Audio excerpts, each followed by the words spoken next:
Hello, my dear class 9 students. Today I am explaining the third chapter from your syllabus, which is water. The chemical name of water is dihydrogen oxide. Okay, and its chemical formula is H2O. H2O. That is why it is called dihydrogen oxide. And its molecular mass is 18. How? You know, the mass of water is 18. Why? Because the mass of hydrogen is 1. There are 2 hydrogen. So 1 into 2, and mass of oxygen is 16. Total mass will be 18. And you know, water is the most important natural source. More than 70% of the earth is occupied with water. However, hardly 2.5% of this water makes up the world's supply of fresh water, including the frozen water in polar ice caps and glaciers.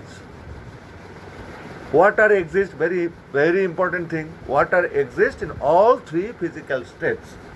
That is liquid, that time it is called water. When it is solid, it is called ice. When it is in gaseous state, it is called steam. Okay, so water exists is in their three states. So water is a major constituent. Water is a major constituent of all living things like plant, animals, and human beings also, and of the atmospheric environment in which we live. Nearly 70% of our body weight is water.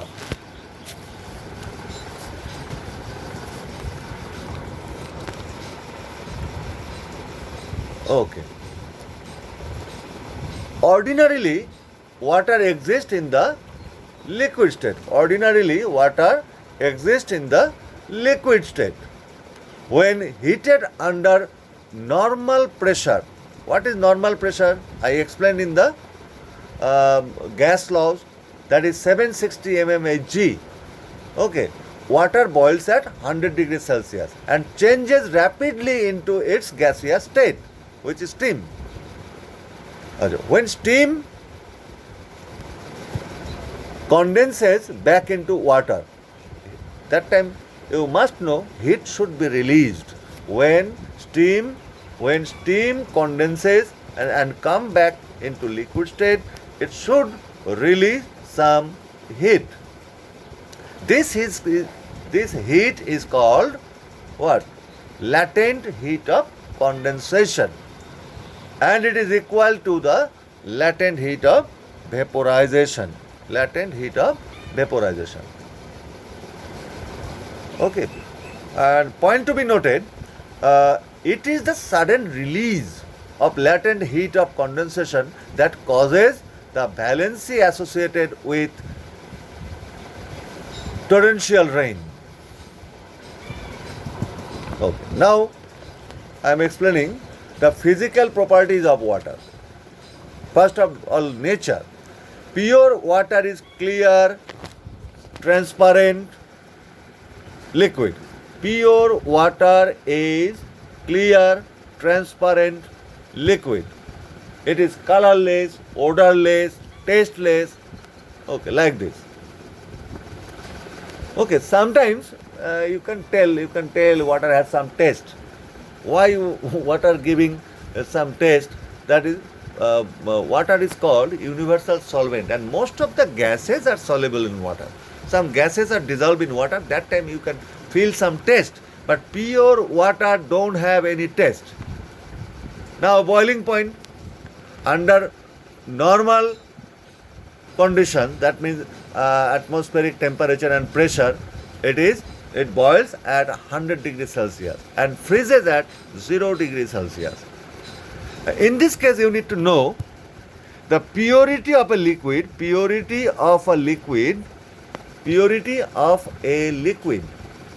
determines by its sharp boiling point. You are provided a liquid and it is labeled this liquid boils at this degree Celsius. If the liquid starts boiling at that point, that temperature, that is pure. If more or less, it will be impure. Similarly, purity of a solid is determined by its sharp melting point. Okay. What I told, the boiling point at normal conditions means atmospheric temperature and pressure, it boils 100 degrees Celsius and freezes at 0 degree Celsius. Now density of water,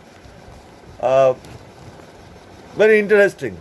At 4 degrees Celsius, water has its maximum density. It is 1 gram per centimeter cube. Okay. At 4 degrees Celsius, the density of water is maximum. You need to know that one.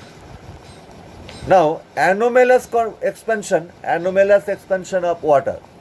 Water has an unusual physical property.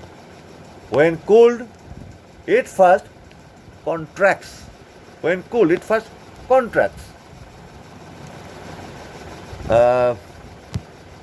And as do other liquid, but below 4 degrees Celsius, it starts expanding again. First, when water is cooled, it starts contract, and below 4 degrees Celsius, it will start expand, and it is continued till 0 degrees Celsius. Okay, so solid water has more volume than liquid water.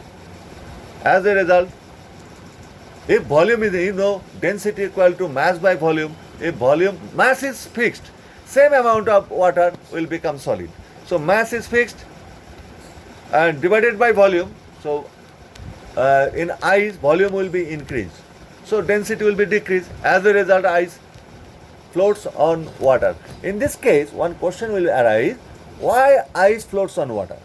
Because its density will be decreased. When it's solidified, its volume will be increased. Okay.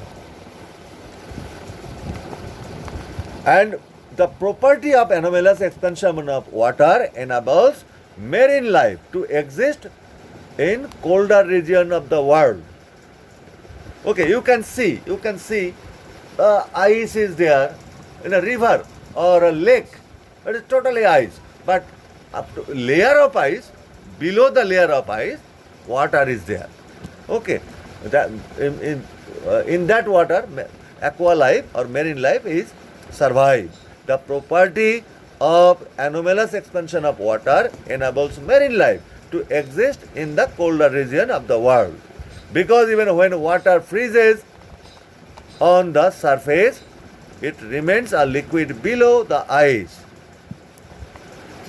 Okay, below the ice or below the ice layer, you can tell. Now, latent heat of fusion of ice. The latent heat of fusion is the amount of the heat required.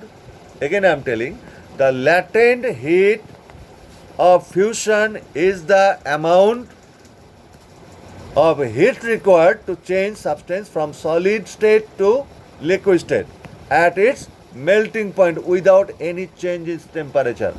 Mind it.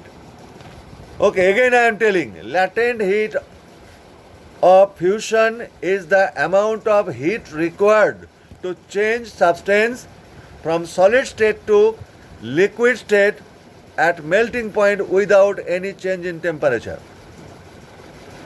Okay, the amount of heat energy required by ice to change into water is called latent heat of fusion of ice. The amount of heat energy required by ice to change into water is called latent heat of fusion of ice.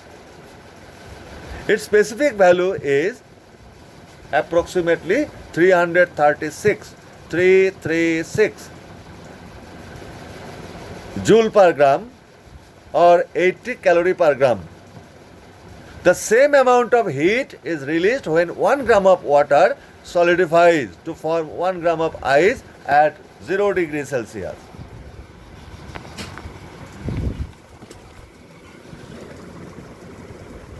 Okay, now latent heat of vaporization. Latent heat of vaporization.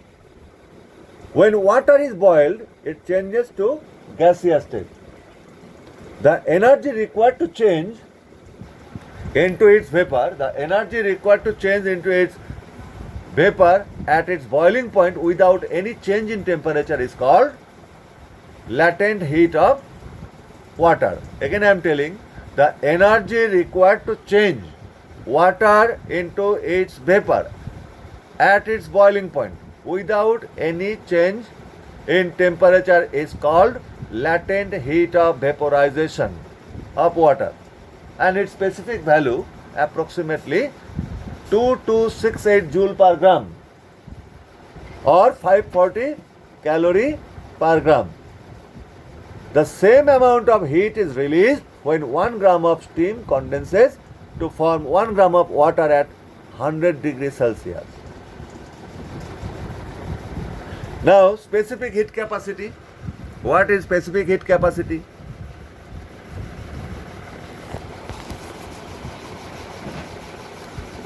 Okay.